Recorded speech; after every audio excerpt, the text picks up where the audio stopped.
Shalom, damai sejahtera Allah memenuhi hati kita sekalian. Mari hari ini kita mau belajar kebenaran firman Tuhan, tema yang tidak asing buat kita, dan saya cenderung ingin mengingatkan kita kembali akan hal ini. Sesuatu yang saya yakini adalah akan sepatutnya mendorong, memotivasi kita sekalian. Kalau minggu lalu saya mendorong kita sekalian bagaimana selalu bergairah sepanjang masa. Dan ada 3 hal yang membuat kita sepatutnya bergairah sepanjang masa. Baru 1 minggu berlalu, masih ingat 3 hal? Yang pertama adalah apa? Lupa. Apa? Lupa. Yang pertama, jagalah hati, ya, dengan segala kewaspadaan. Wah, yang namanya waspada, jangan sampai ada yang lengah. Karena dari situ terpancar kehidupan saya dan saudara. Yang kedua, jagalah cinta. Ku tetap cinta. Kita tetap cinta. Kita tetap setia. Dan yang ketiga, apa? Apa? Menyadari kita ini berharga dan begitu dicintai Tuhan. Akan membuat kita exciting, bersemangat, bergairah. Karena kita ini berharga dan dicintai Tuhan. Dan hari ini mari kita belajar lebih jauh bahwa kembali apa yang pernah saya sampaikan, saya ingatkan kembali menjadi anak kesayangan Tuhan. Kira-kira masih hafal enggak? Bagaimana? Apa sih? Seperti apa sih anak kesayangan Tuhan itu? Ini kan sudah pernah saya sampaikan. Dan saya sampaikan kembali. Masih ingat? Nah, itulah. Baik, kita akan membaca terlebih dahulu di kitab Ulangan pasalnya yang ke-26 ayat yang ke-18 dan 19 bagian A saja. Yuk kita baca bersama-sama. Ulangan pasal yang ke-26 ayat 18 dan 19 bagian A. Firman Allah berkata demikian 23. Dan Tuhan telah menerima janji daripadamu pada hari ini, bahwa engkau akan menjadi umat kesayangannya seperti yang dijanjikannya kepadamu, dan bahwa engkau akan berpegang pada segala perintahnya, dan ia pun akan mengangkat engkau di atas segala bangsa yang telah dijadikannya untuk menjadi terpuji, ternama, dan terhormat. Nah, ayat ini mengatakan dan Tuhan telah menerima janji daripadamu, yaitu janji daripada umat Tuhan. Dan konteks pada waktu itu, ayat ini berbicara tentang umat Israel. Allah berjanji umat Israel ini akan menjadi umat kesayangan Tuhan, menjadi umat pilihan Allah. Tetapi kalau dari pihak Allah ingin menjadikan umat Israel itu sebagai umat kesayangannya, sebagai umat pilihannya, maka tentu perlu respon yang sama daripada umat Israel itu. Kalau Tuhan mau menjadikan saya sebagai anak-anak kesayangannya, maka perlu juga respon dari kita, dari saya, bahwa saya pun mau menjadi anak kesayangannya. Kalau Tuhan mau jadikan kita kesayangan, tapi kitanya nggak mau, maka perilaku kita tidak akan mendukung untuk hal yang demikian. Jadi dinyatakan bahwa hari ini Tuhan terima janjimu bahwa engkau memang akan mau juga merespon sama. Kalau aku mencintaimu, engkau pun mencintaiku. Kalau aku setia kepadamu, engkau pun akan setia kepadaku. Kalau aku menyayangimu, maka engkau pun mau menyayangiku. Dan kalau aku jadikan engkau anak kesayanganku, maka engkau pun bisa menjadi anak-anak kesayangan yang berlaku demikian. Yohanes 1 ayat 12, ingat apa kata firman?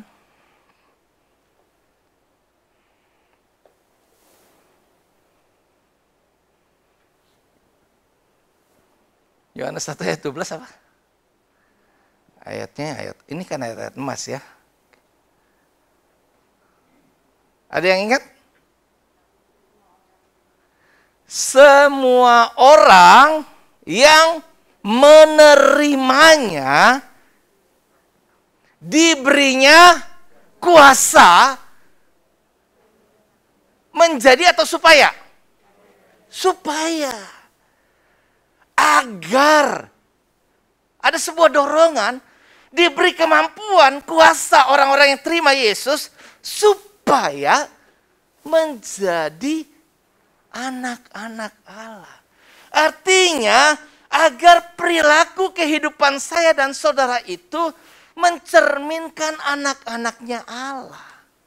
Diberi kapasitas kemampuan orang yang percaya dengan kekuatan dan kasih karunia Tuhan agar bisa menjadi anak-anaknya. Yaitu mereka yang percaya dalam namanya. Jadi Allah mau, tapi tergantung kita mau juga enggak. Kembali kepada ulangan yang tadi, bahwa engkau akan menjadi umat kesayangannya seperti yang dijanjikannya kepadamu. Dan bahwa engkau akan berpegang pada segala perintahnya dan ia pun, maka setelah kita berpegang pada perintah Tuhan, maka Tuhan pun akan membawa kita, mengangkat kita di antara segala bangsa, di antara semua orang lainnya, agar satu goalnya Tuhan, tujuannya Tuhan, menjadikan anak kesayangan atau umat kesayangannya, agar bisa kita ini menjadi terpuji, ternama, dan terhormat. Umat Israel, bangsa Yahudi, bangsa yang sangat menentukan dunia ini. Semua yang kita sekarang nikmati, mayoritas lebih daripada 50% adalah ciptaan bangsa Yahudi. Orang-orang Yahudi. Mereka yang kelihatannya tidak seperti bangsa-bangsa yang lain. Mereka menjadi terpuji, ternama, dan terhormat. Banyak orang ingin tentunya agar bisa mencapai ini. Tetapi untuk bisa menjadi terpuji, ternama, dan terhormat ternyata kalau kita memang bisa menjadi umat atau anak kesayangannya. Nah, kita lihat setiap orang Kristen pasti mengaku sebagai anak-anak Allah. Tapi kalau kita cuma sekedar mengaku baru dari sisi kita. Nah, masalahnya kalau saya mengaku anak Tuhan, saya benar nggak diakui sama Tuhannya yang kita akui? Kalau saya mengaku anak Tuhan tapi Tuhannya nggak ngakuin saya anaknya, kan malu sendiri. Ada orang bilang saya kenal Paulus, tapi saya bingung, benar nggak ya? Siapa ya? Kalau perilaku menunjukkan saya juga bingung, dan orang-orang di hadapan orang lain akan melihat, benar nggak dia kenal Paulus? Kita cuma ngaku. Itu sebabnya di baptisan air waktu kita dalam bimbingan, salah satu momentum kita diakui, disitulah juga momentum kita dijadikan sebagai anak-anak Allah. Ketika kita percaya waktu Yesus dibaptis, maka ada langit terbuka dan suara dari surga yang mengatakan, inilah anak yang kukasihi. Siapa yang mengakui? Bapa di surga. Inilah anak yang kukasihinya, kukasihi kepadanya aku berkenan. Waktu kita dibaptis, kita nggak cuma terima menjadi orang yang percaya, tapi benar-benar mendeklarasikan iman kita sebagai orang percaya, maka Allah pun mengakuinya dari surga dengan mengatakan, inilah anakku yang kukasihi, dan karena kita sudah dilahirkan baru, menjadi lembaran putih, maka kepadanya aku berkenan. Nah, anak-anak Allah dibagi dua kategori atau dua golongan yang disebut sebagai anak-anak gampangan di Alkitab dan anak-anak yang sah, yang diakui. Kalau anak gampangan atau notos dalam bahasa Yunaninya dan huios dalam bahasanya, maka kita lihat Ibrani 12 ayat 8, anak gampangan itu, hati-hati. Kalau jalan hidup saya sepertinya mulus biasa-biasa. Saya ke gereja nggak ada masalah. Saya nggak ke gereja nggak ada masalah. Saya begini nggak ada masalah. Saya begitu nggak ada masalah. Hati-hati. Kelihatannya semuanya seperti yang kita mau. Tapi anak-anak gampangan itu kalaupun bikin salah, kalaupun dia tidak sesuai dengan apa yang Tuhan kehendaki, udah capek Tuhan, udah nggak diperhatikan Tuhan, udah nggak dipedulikan Tuhan, udah dibiarkan Tuhan, maka katanya tidak akan dihajar Tuhan, tidak akan ditegur Tuhan, dibiarkan, dicuekin, sesuka kita, mau-maunya kita, udah terserah, mau doa nggak doa terserah. Sepertinya saya nggak doa pun nggak kenapa-napa ya. Ya sepertinya nggak kenapa-napa. Ya sudah, Tuhan pun ya udah kalau memang nggak kenapa-napa ya sudah. Oke, it's okay for you, it's okay for me. Oke buat Anda, oke juga buat saya. Nggak masalah. Kamu merasa begitu ya sudah. Kamu, saya, dan saya. Itu anak gampangan. Dibiarkan, dicuekin, diabaikan, terserah. Tapi berbeda Wahyu pasal 3 ayat 19, barang siapa ku kasihi, ia ku tegur dan ku hajar. Sebab itu relakanlah hatimu dan bertobatlah. Jadi lebih enak kalau dihajar, lebih enak kalau ditegur, lebih enak kalau masih disapa. Lebih enak kalau masih diingatkan daripada tidak sama sekali. Jadi kalau firman Tuhan masih mengingatkan kita dan masih kita merasa ada sesuatu yang kita dapat, masih merasa sesuatu nih. Kata Yusuf Roni sekali lagi, saya pernah itu jadi rema saya waktu saya ikut KKR-nya.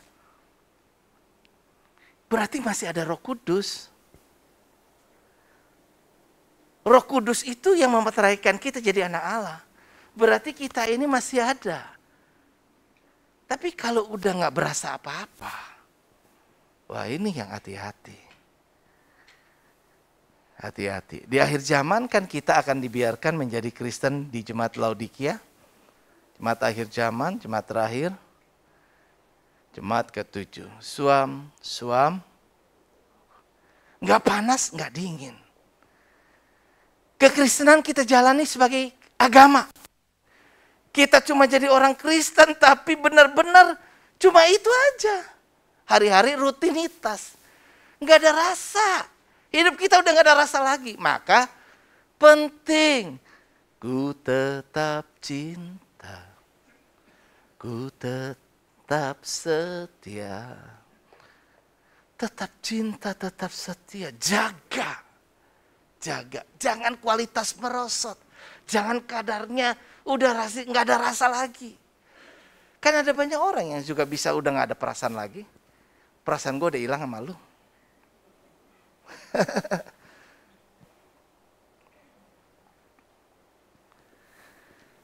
Nah, kalau kita bisa jaga, kita semangat, on fire kembali. Beberapa hari dalam 1 minggu ini saya punya lagu Rema yang terngiang-ngiang dan saya nyanyikan dalam hati. Karena ada kebangkitan yang besar. Itu jadi kerinduan saya. Karena ada pemulihan di gereja ini. Itu yang saya harapkan. Ada kebangkitan yang besar, ada pemulihan dan semua semangat kembali bernyala-nyala. Kembali kepada first love. Kembali kepada cinta mula-mula. Kembali bernyala-nyala, semangat beribadah, semangat melayani, semangat ikut Yesus. Apapun yang terjadi.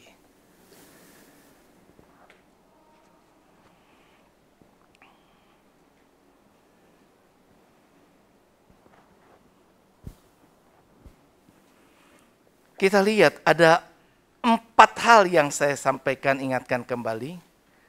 Kelebihan orang yang menjadi anak kesayangan Tuhan.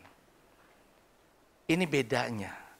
Rupanya memang Tuhan itu memperlakukan tiap-tiap orang berbeda.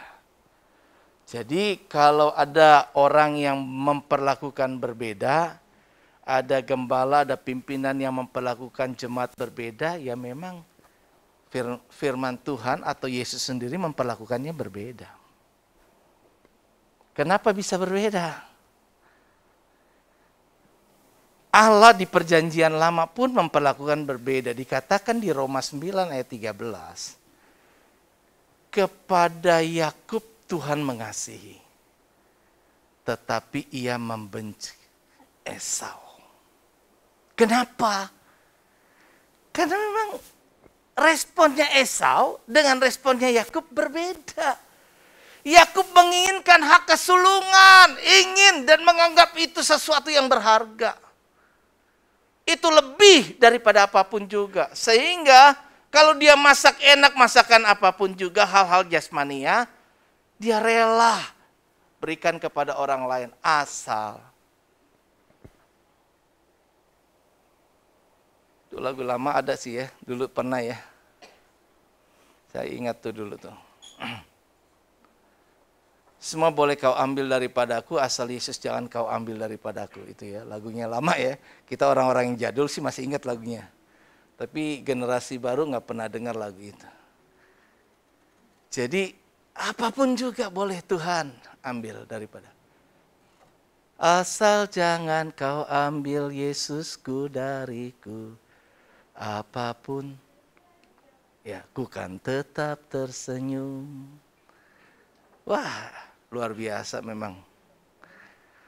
Salah satu di antara 4 kelebihan orang yang jadi anak kesayangan Tuhan, ini yang tadi sudah kita baca. Dimuliakan. Kalau hidup kita dimuliakan, kita doa Tuhan bawa saya dari kemuliaan kepada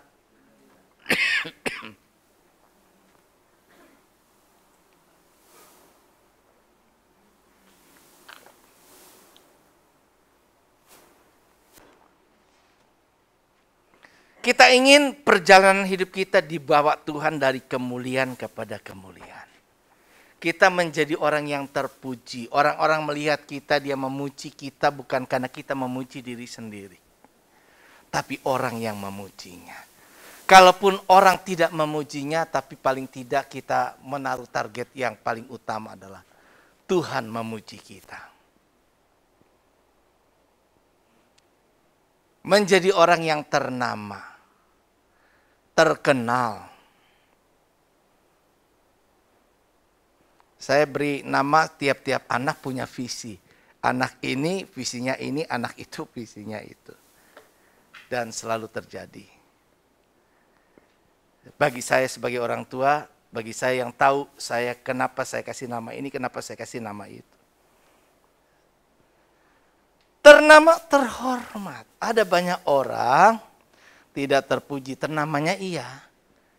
Wah, kalau dikenal sebagai koruptor, kalau sebagai penjahat dunia hebat, wah iya. Tapi tidak terpuji dan terhormat. Ternama bisa iya.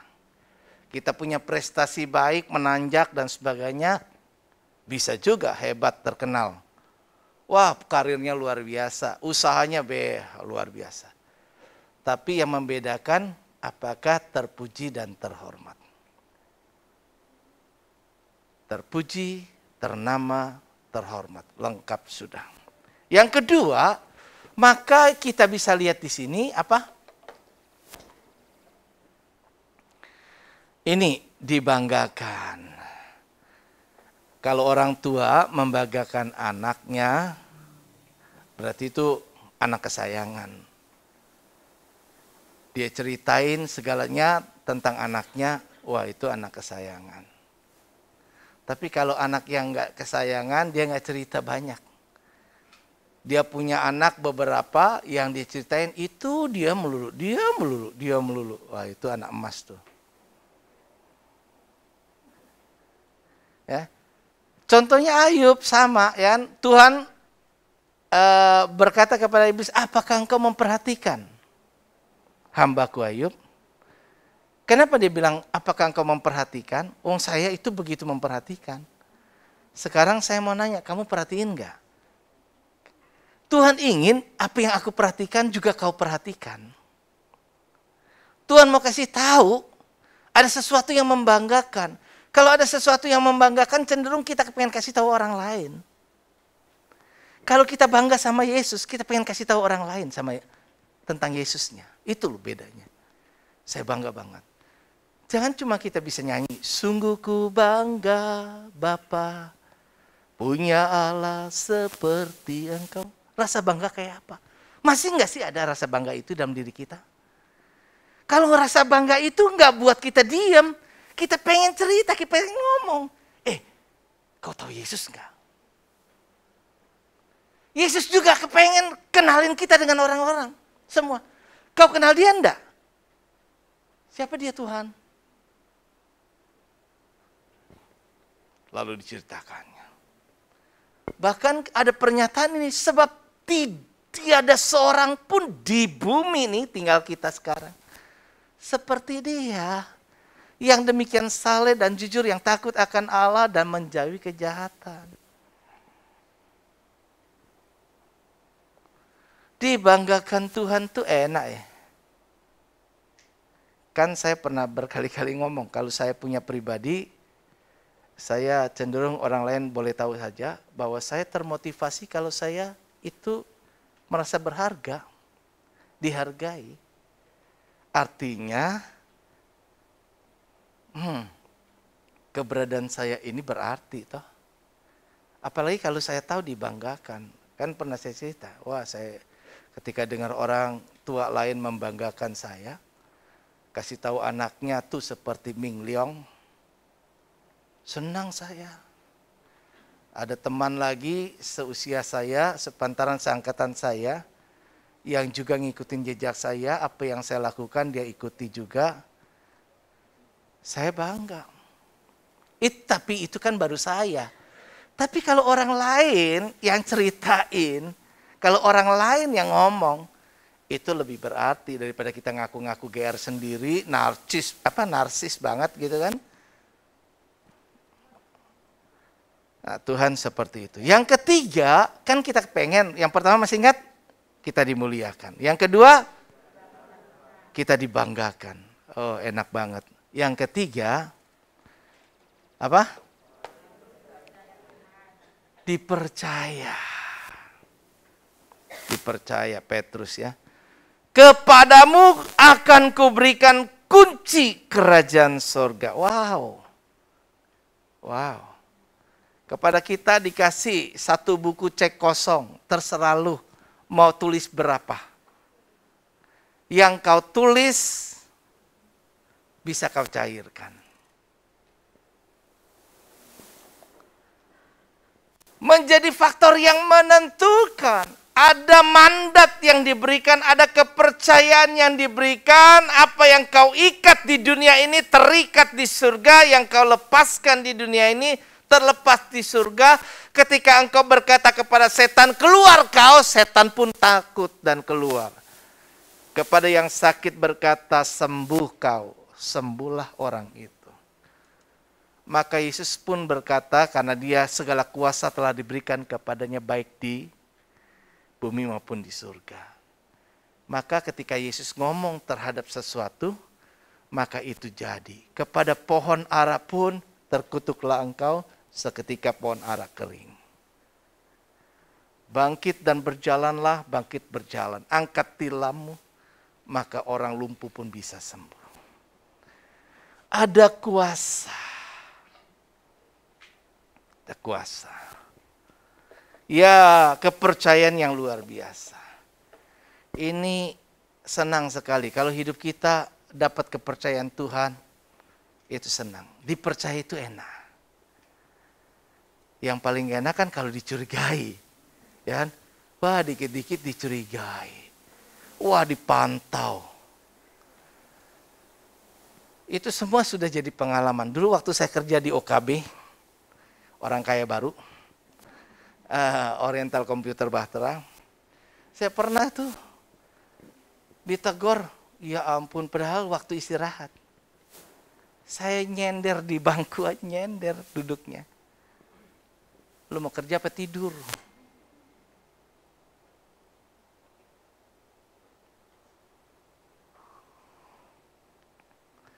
Tapi kalau kita dipercaya, dan saya pernah juga ngalamin itu, bosnya bilang, Paulus, you drive the business. Kamu yang kemudikan ini bisnis. Apa yang kau katakan, aku setujui. Jadi kalau ada orang yang minta sesuatu daripadamu, kau putuskan. Dan apa yang kau putuskan, itu keputusan saya. Dalam peraturan perusahaan yang boleh memberikan keputusan cuma pimpinan. Tapi saya didelegasikan. Sehingga nggak nunggu bos untuk menyetujui. Ada perusahaan yang membutuhkan bantuan. Mau keluarkan barang, biaya begitu tinggi berat. Ada sewa kontainer yang mengendap. Kemudian saya bisa memberikan persetujuan. Oh, kamu supportnya bagus kepada perusahaan. Kamu begini dan begini. Kemudian kalau saya berikan ini, kira-kira kamu akan support perusahaan lebih banyak enggak? Iya. Oke, saya setuju. Dan ketika saya sudah setuju, saya angkat kepada pimpinan, saya telah menyetujui permintaan yang ini. Dia stempel, cap. Ya, oke. Approve. Apa yang saya katakan, approve. Kalau kita juga berdoa begitu, Tuhan, saya berdoa. Tuhan, dia telah banyak berbuat baik kepada saya. Tuhan, dia begitu setia. Tolong dia, berkati dia. Allah kerjakan. Maka Tuhan berkata, di atas batu karang ini aku akan mendirikan jemaatku. Kepada yang dipercaya. Tuhan berikan. Itu enak banget. Yang keempat, apa?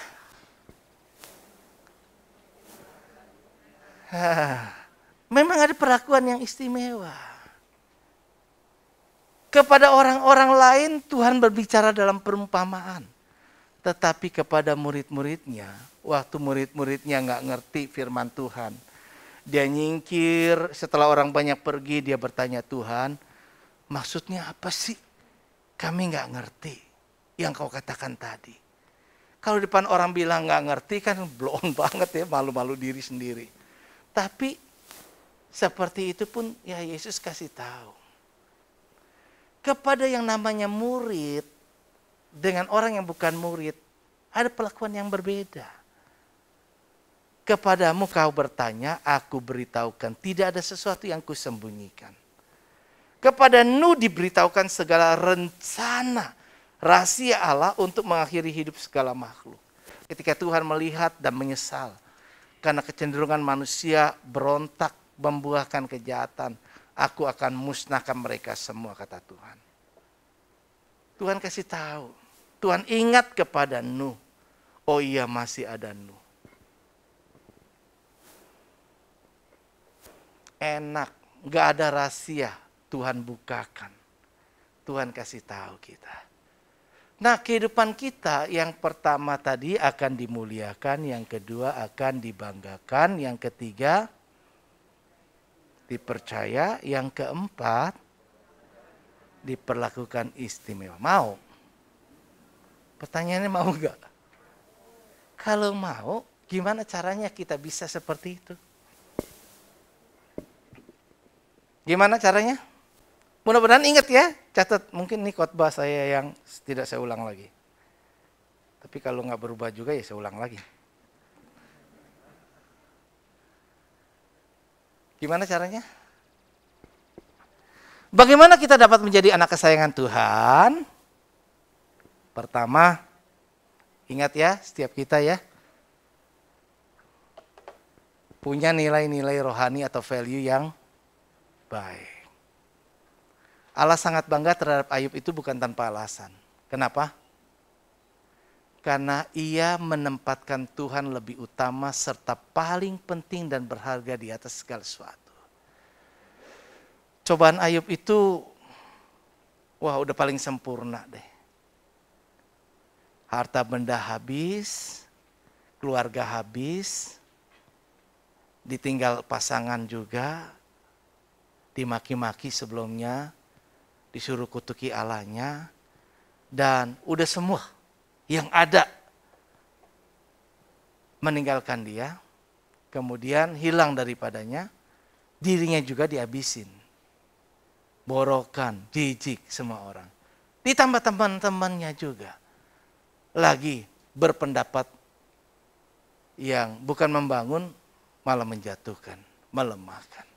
Negatif sama dia. Sempurna banget, sempurna. Tapi di sini perbedaannya. Saudara, kalau ada telur, ada 2 telur, tapi nantilah saya peragakan ya. Oke, supaya hemat waktu, oke. Nanti saya peragakan di khotbah berikutnya. Nah, saudara-saudara, kita bisa lihat di sini kalau kita punya nilai sesuatu yang baik. Ada sesuatu yang menurut Tuhan ini enggak terdapat pada orang lain. Wow. Tentunya Tuhan akan sayang banget. Kira-kira Tuhan lihat kepada diri saya, kepada diri saudara. Apa sih yang menjadi kelebihan kita di mata Tuhan? Kalau ada orang melamar, apalagi pengen mengharapkan gaji lebih besar daripada tempat lamanya, coba bertanya pada diri sendiri, nilai jual apa yang bisa saya bawa ke perusahaan itu? Kenapa saya selalu bertanya kepada orang yang saya interview? Kalau ada orang yang saya mau rekrut di perusahaan, saya interview. Mau dia nggak peduli dari S2, dari luar negeri, dari Amerika, tetap bisa nggak lolos sama saya. Saya cuma nanya satu di antara banyak pelamar yang melamar, kasih tahu saya kenapa saya harus pilih kamu. Kenapa saya nggak pilih dia? Kenapa saya pilih kamu? Kamu mau saya pilih, kamu mau saya terima, kamu mau kerja di sini, kasih tahu saya kenapa saya pilih kamu. Apa lebih kamu daripada dia? Apa yang kamu lakukan di perusahaan ini? Jangka pendek dan jangka panjang. Kamu mau jadi apa? Kalau ngomongnya cuma biasa-biasa, nggak kenal. Yang saya lihat attitude-nya. Saya bilang, saya ngajarin kamu gampang. Kamu nggak bisa gampang. Tapi kalau saya lihat cara pikir kamu, attitude kamu nggak punya jelas mau ngapain. Cuma jalanin, cuma jadi karyawan biasa-biasa. Kenapa saya harus pilih kamu? Masih ada banyak orang yang lebih baik daripada kamu. Mengerti kenapa? Kenapa Tuhan pilih kita? Memang, sekali lagi, kita dapat kasih karunia. Ya, bukan karena hebat kita, bukan kuat, bukan gagah. Maka kita harus lebih bersyukur sama Tuhan. Semakin kita merasa Tuhan, saya nggak layak, saya nggak bisa, saya nggak ada apa-apanya.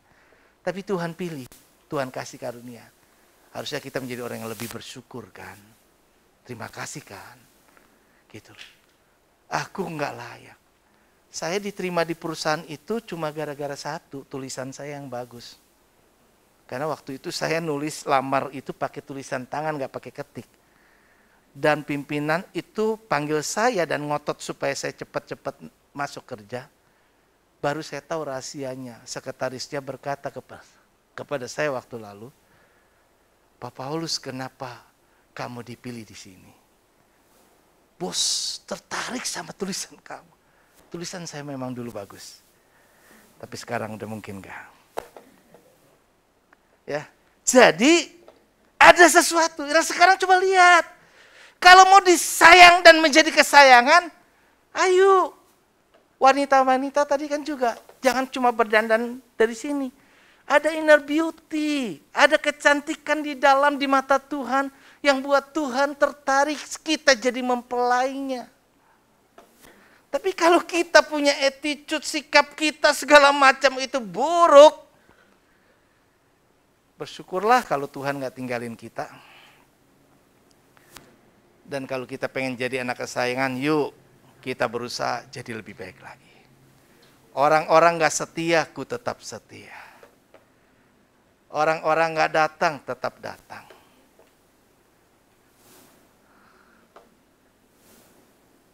Jauh, walau jauh, tapi saya tetap usahakan.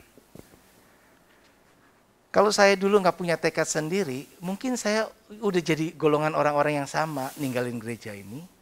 Ketika saya udah pindah rumah jauh, cukup jauh lah. Buat saya sih jauh. Macet lagi, bukan cuma jauh jaraknya. Tapi macet. Anak-anak sempet kan, saya goncengan waktu udah nggak ada mobil, saya jual terpaksa karena ada keperluan lain.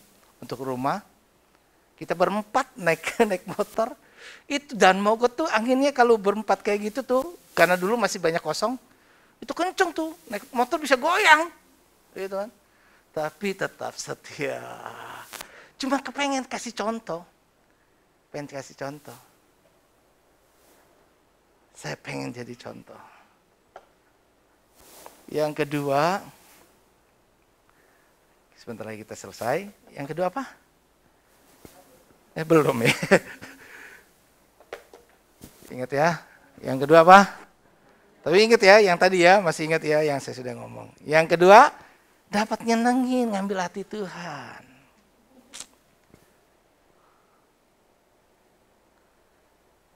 Esther tuh nggak boleh ngadep raja kan? Nggak boleh ngadep raja. Kalau nggak dipanggil, tapi nekat waktu itu, udah doa. Tuhan lihat memang hati setiap kita sih ya, hati kita.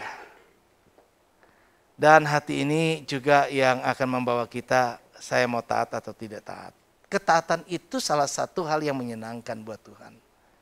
Karena yang tadi dikatakan di ayat yang tadi kita sudah pegang, kita sudah baca di awal, Ulangan 26, supaya kita berpegang pada perintah Tuhan.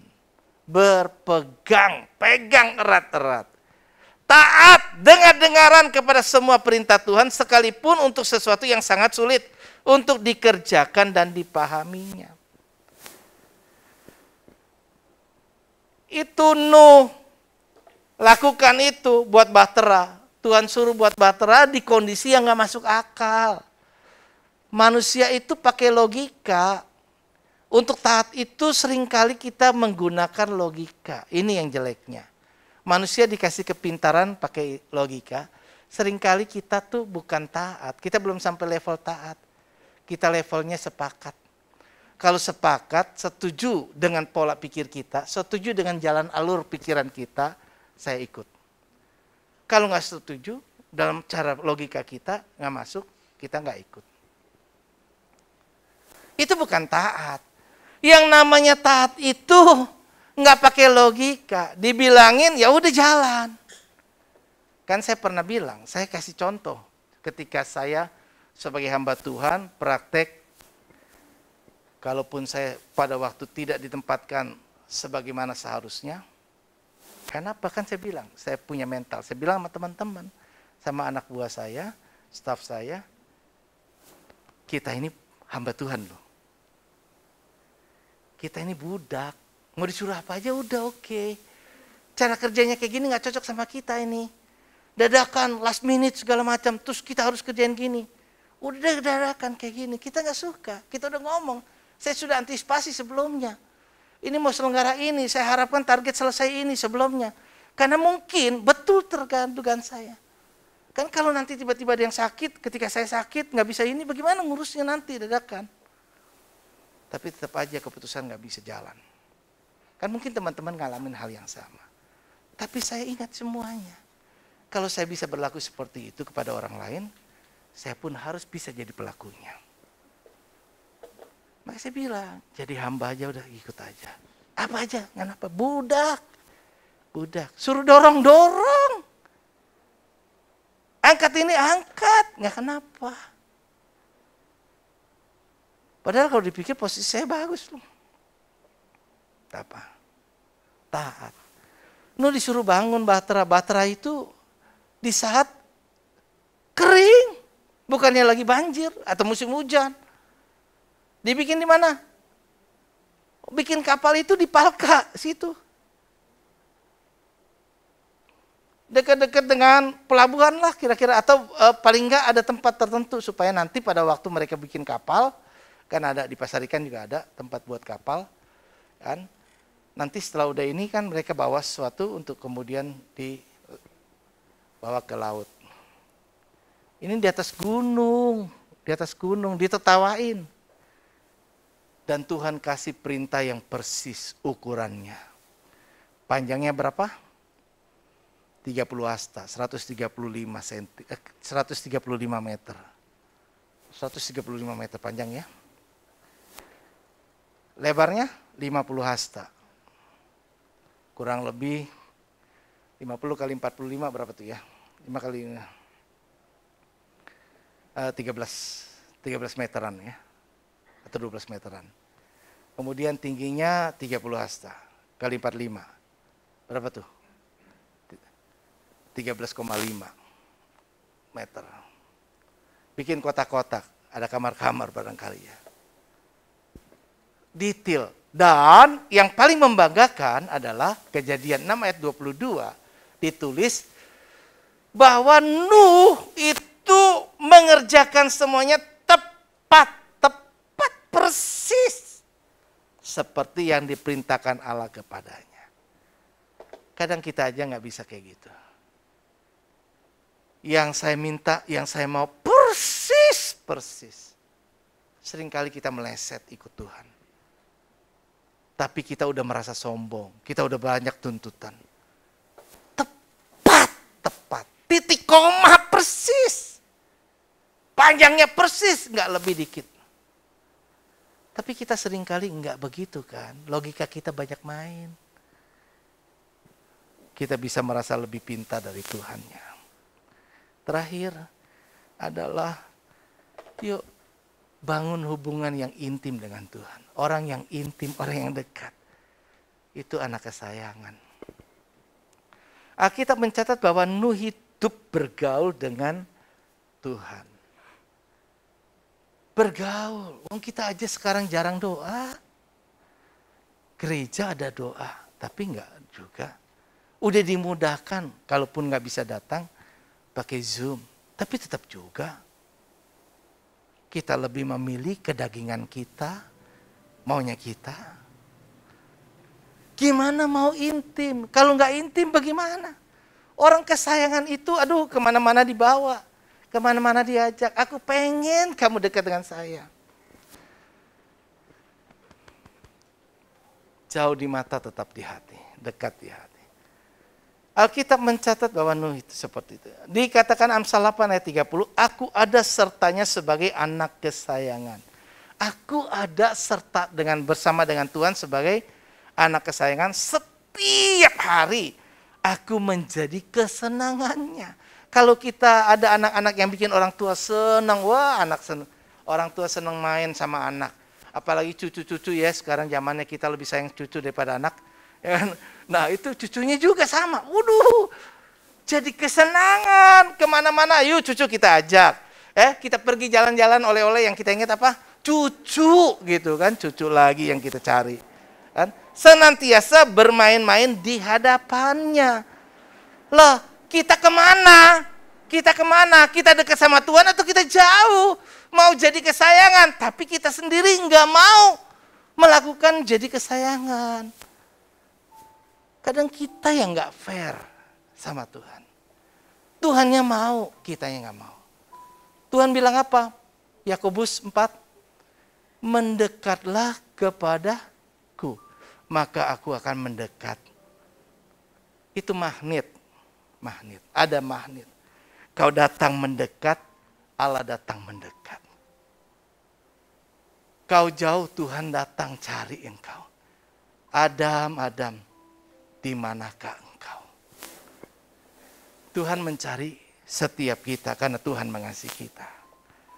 Slide terakhir, berbahagialah orang yang engkau pilih dan yang engkau suruh mendekat untuk diam di pelataranmu. Kiranya kami menjadi kenyang dengan segala yang baik di rumahmu, di baitmu yang kudus. Kita sekarang diberikan kemungkinan beribadah onsite. Jika bisa, kenapa kita pilih tidak? Kalau kita bisa dan masih mampu, kaki masih bisa bergerak. Luar biasa. Ketika saya sempat pergi minggu lalu ke Bali, ke Peninda, tanpa saya duga, nggak kepikir di saya. Entah karena faktor sepatu atau enggak ya. Itu saya seperti nggak stroke, nggak pernah stroke. Orang takut lewat kayak gitu mendekati yang laut, saya mau foto supaya saya udah bayar capek-capek masa sia-sia. Yang lain nggak ikut nggak apa. Saya jalannya banyak yang nggak enak, tapi saya bisa lompat-lompat begini, lancar, ringan. Tuhan kasih karunia. Tuhan kasih karunia. Sekali lagi, hati yang gembira adalah obat yang manjur. Semangat yang patah meringkan tulang. Karena itu tetap semangat, ya. Tetap semangat. Tetap bergairah. Biarlah rohmu menyala-nyala dan layanilah Tuhan. Amin. Tuhan berkati. Mari kita bangkit diri. Katakan, ku tetap cinta. Ku tetap cinta